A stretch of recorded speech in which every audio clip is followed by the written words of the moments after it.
You don't need Netflix, you don't need cable. Hop on YouTube, welcome to the hood table, where we chop up locally and globally, Vince vocally.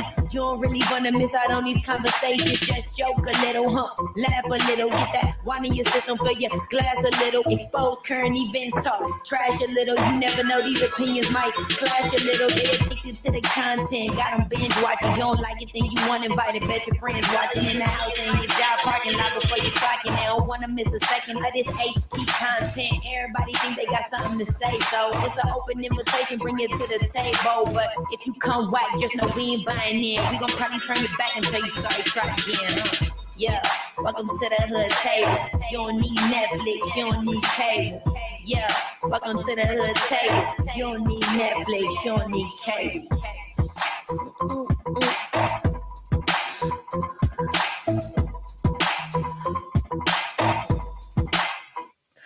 Hey, what's up, everybody? What's going on? Welcome to the Hood Table one more again. Hello to my hoodies, my subbies, my subscribers, family and friends, all of the above, and including the bush watchers who are up in the bushes, up in the sky zone, just looking down without commenting in the chat. Thank you for tuning in. I hope everybody is having a wonderful pre-Good Friday Eve, or Good Friday Eve. Is that how you would say it? Easter weekend Eve. I hope everybody is doing well and have a lot of fun and exciting things to do with family and friends this weekend for Easter holiday. That is, of course, if you celebrate the holiday.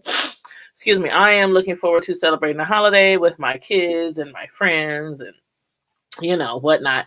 About to go to the grocery store tomorrow, hit up Walmart and a few other stores to get everything that I need to prepare for Easter Sunday dinner.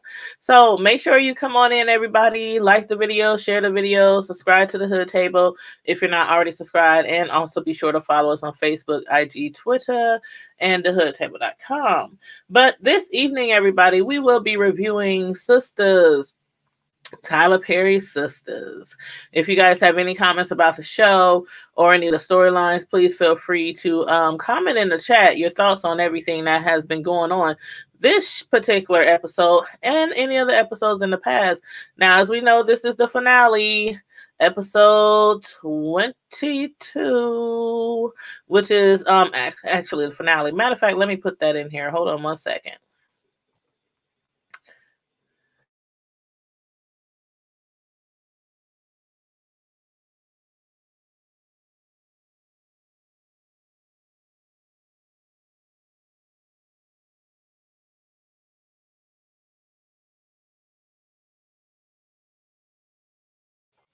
Okay, one moment while I go grab something real quick. I done edited that to make it say season 2, episode 22 finale. Yeah, that would be episode 22, huh? Yes, it would. I can't believe the season is over. Some of these TV shows we be reviewing don't have nearly that many episodes. But yes, this particular show had 22 of them. So just one moment, okay?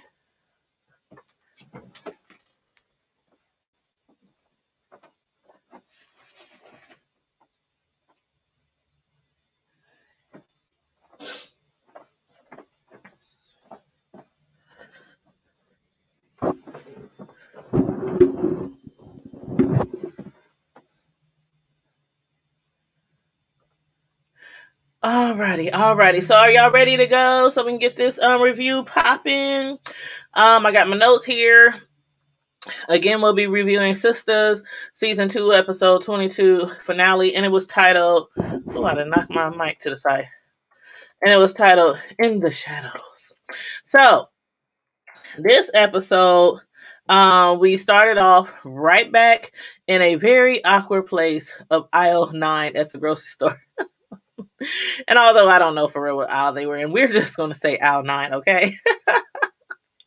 But Zach had come from around the corner of the aisle right after Karen and Fatima had realized that they both have a guy in their life by the name of Zach. By the name of Zachary. And when Zach appeared, obviously making it known that he was with Fatima, that's when it all set in that Fatima was dating Karen's ex-boyfriend, Zach. But why the hell did Fatima want to stay right there at the end of the aisle trying to figure everything out? Like, it was already an awkward situation for them all. And then when Zach found out that Fatima had been hanging out with the girls and developing a friendship with them, he was like, why would you do something like that?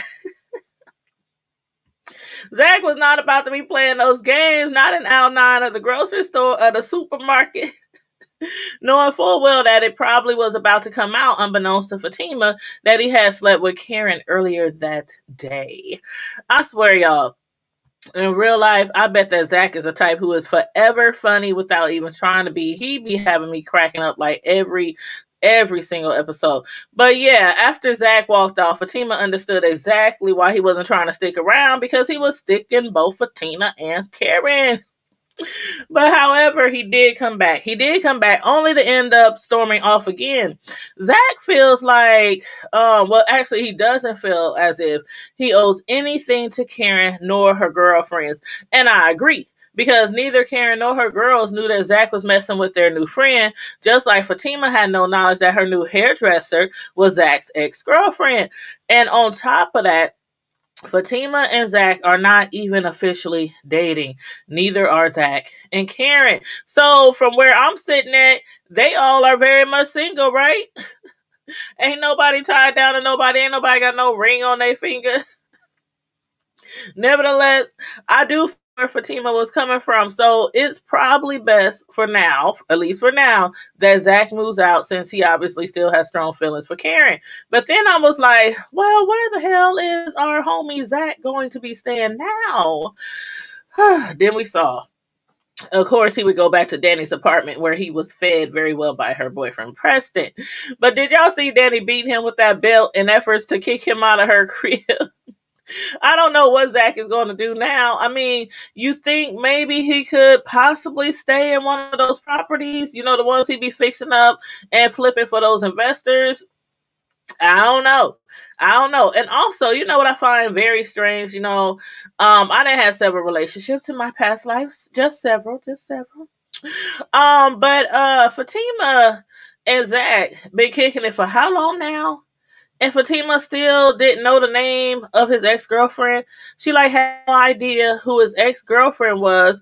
When on the flip side, even Zach knew that Hayden had set him up from being jealous after realizing Zach was hitting his leftovers. So why do y'all think Zach never mentioned Karen's name? I mean, that is also something that Karen mentioned. She was like, okay, Fatima never mentioned Zach. Zach never mentioned Fatima. And also, Zach never mentioned Karen to Fatima. So again, why do y'all think that Zach never mentioned Karen's name? I don't know personally, but he sure as hell can't stay at Danny's house. Because right now, Danny has enough on her plate anyway. First, Mr. Rodeo done sprung his sister on her, and now he's about to spring his mother on her. So is Danny ready to meet Mama Rodeo, y'all? Better yet, is Mama Rodeo ready to meet our girl Danny? I really don't think so. But I think that if I was her, I'd probably be willing to meet his mother. I mean, I wasn't too impressed by his brothers. His sister seemed a little weird, but I'd be willing to meet his mother. I mean, because hell, the man, he obviously really cares about her, and he's over there paying all her bills, putting her to sleep every night, cooking for her, amongst other things. So I think the least that she can do is meet his mother, right? I don't know if she will, y'all, but if she does, let's just hope that his mother isn't some crazy hillbilly-ass racist like some of their other family members. So let's just hope Danny don't have to go off upside his mama's head. But anyway, let's talk about Andy and Gary. Andy, I don't know what the heck was she doing, inviting Gary to move in with her. I mean, it's bad enough that she forgave him so easily. I mean, we know he's crazy, he's jealous, he's a lunatic, he was laundering money, he was doing all kind of different crimes, he's still married to another woman. I mean, he's just trifling. But you know how it is when a woman is in love with a man. But yeah, those two literally just made up after he done damn near suffocated her, and after his wife had Andy's ass beat down by her homegirls. If it had not been for Fatima rolling up and pulling out that pistol on them, Andy might have wound up in the hospital, if not dead. And then I knew immediately. Remember when he came over and heard, I guess the doorman was calling up Andy talking about Gary Borders wants access to your apartment. Is it okay to let him in? And she was like, well, yeah, but shouldn't he have a key?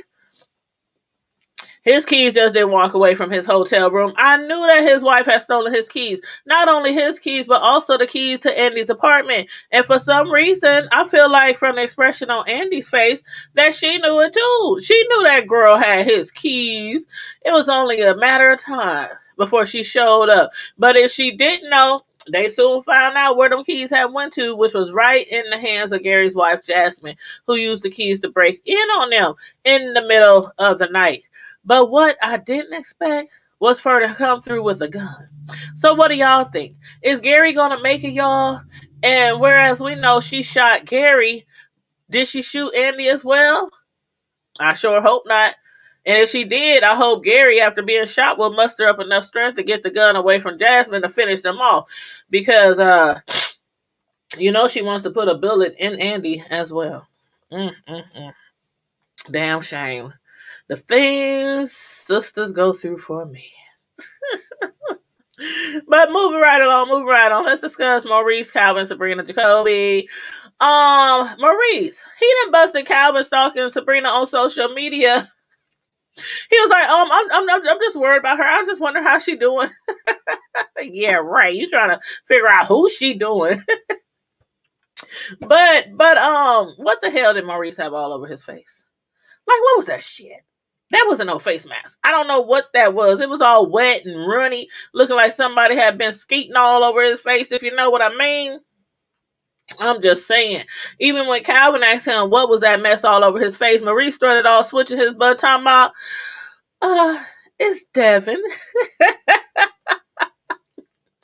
But anywho, Calvin, even though he's been kicking it with that other chick lately, still has feelings for Sabrina. And he needs help figuring out a way to get back with Sabrina. To which Maurice said that even though him and Sabrina were moving kind of fast, Sabrina was still trying to get to know him.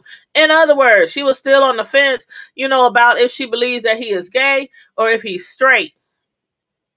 Okay, he's straight. He's straight. Okay. Even though sometimes it don't seem like it, but I think that's just that metrosexual that's, you know, we're seeing in him. But anyway, seriously, Maurice suggested that Calvin pay Sabrina a visit and proclaim his love for her. I was like, Calvin, why are you listening to Maurice? When you know that Maurice don't always be knowing what he's talking about. And besides that, he's always getting on his very last nerves. But not as bad as Jacoby was getting on my nerves. Like, just when I thought that Gary was the only one that be turning me the hell off, Jacoby had gone from appealing to irritating as all get out.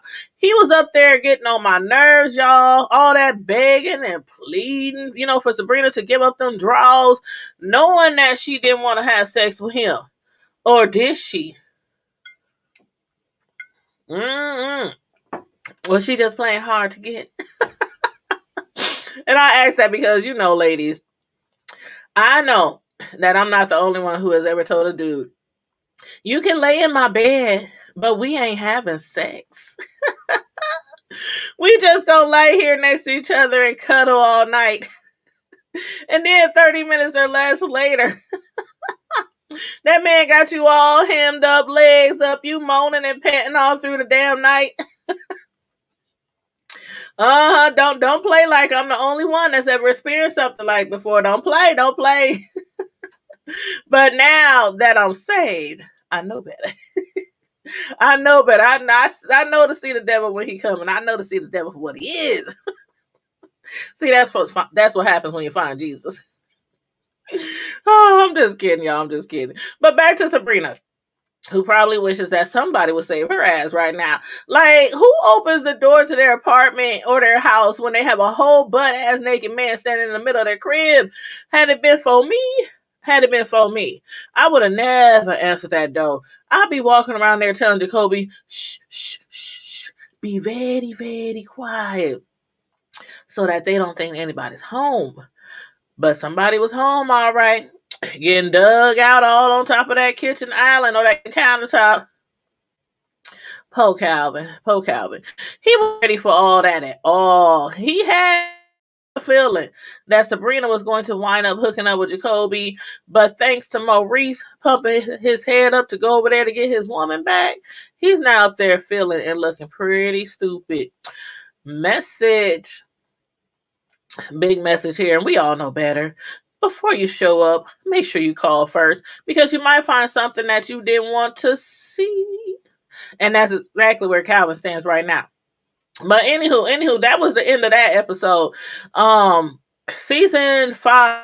We don't wait too long for season 5. Season 5, y'all. What's this? It's about to be April. Oh, it is April. It's April 1st. Then there's May. Then there's June. The next season starts on this summer on June 9th. So we only got a few months, and I like these seasons that a lot of these shows been doing, recently, as within like the last year or so. A lot of these shows, even though some of them has been set back because of CBD-19, a lot of these shows has been able to go on, and they've been able to move easily from season to season. Within like a few months after the past season starts, another season starts. So I am looking forward to season 5. Please let me know what you are looking forward to see in season 5. For one, I want to see if Jasmine killed Gary, or if she just injured him. If she'll try to kill Andy, or if Andy will be rescued or be able to tackle her and get the gun from her or whatnot. I'm looking forward to seeing if Danny is going to meet her man, Mr. Rodeo's rest of his family, especially his mother. I'm looking forward to not Maurice, but Karen. I'm looking forward to see what's going to happen with Karen and Zach, if they'll actually end up getting back together. Is it over for Karen and Aaron, or will Aaron give her another chance? What about Fatima? Is she going to give Zach another chance? Like, how is this going to play out, being that all the ladies, besides the actual girlfriends, besides the actual girlfriends, how will Fatima fit in this picture now? Because keep in mind, she does work with her boss, Andy, who is one of Karen's best friends. So I'm looking forward to see how all this is going to play out and who is going to wind up with Zach. Okay, so yeah. Anyway, you guys, make sure if you haven't already, like the video, share the video, subscribe to the Hood Table if you're not already subscribed, and be sure to follow us on Facebook, IG, Twitter, and thehoodtable.com. And don't forget, tomorrow night is Friday Night Live, so we will be having our Friday Night Live at 9 p.m. I'm off tomorrow because our job recognizes Good Friday as a paid holiday. So I'm off tomorrow. I ain't getting paid for. And then I always request, ever since I can remember, I always request the day after the holiday off, because I am a cook and a baker, a personal custom cake decorator, that is. So I do a lot of cooking, for the holidays. And we be tired when we be cooking. We be tired. I'm going to go to the grocery store tomorrow. Probably early in the morning, because you know how it is. It's Friday. It's payday. It's the first of the month. So cash your checks and come on. I don't get no first of the month check, but with my little check that I do get from my job, I'm gonna try to get up to the grocery store, the supermarket, and get my shopping over with before everything sells out at the stores, because I'm gonna need me like some roast. I'm gonna need me like some greens, some cornbread, some chicken and dressing, some ribs, some ham, mac and cheese, green beans with the burger in it. Y'all know what I'm talking about. For those of y'all who don't know better, we in the Midwest like our baked beans with the burger in it, okay? But anyway, I hope everybody has a wonderful holiday, and be here at 9 p.m. tomorrow night for our Friday Night Live show, which is a no topics off limit, no host barred Friday night show. That's how it always go down. We can have up to 10 people up here on the screen with us to discuss any and every topic you want to from the hood to the White House. Any topic from the hood to the White House. So on that note, everybody, stay blessed, be safe, remain vigilant, and always, always, always keep it hood. Thank you, Tina. Thank you, love. Hopefully I'll see you tomorrow night at 9 p.m. for Friday Night Live. And have a happy Easter holiday for everyone that I do not see. All right. Thank you, guys. Love you guys. Bye-bye.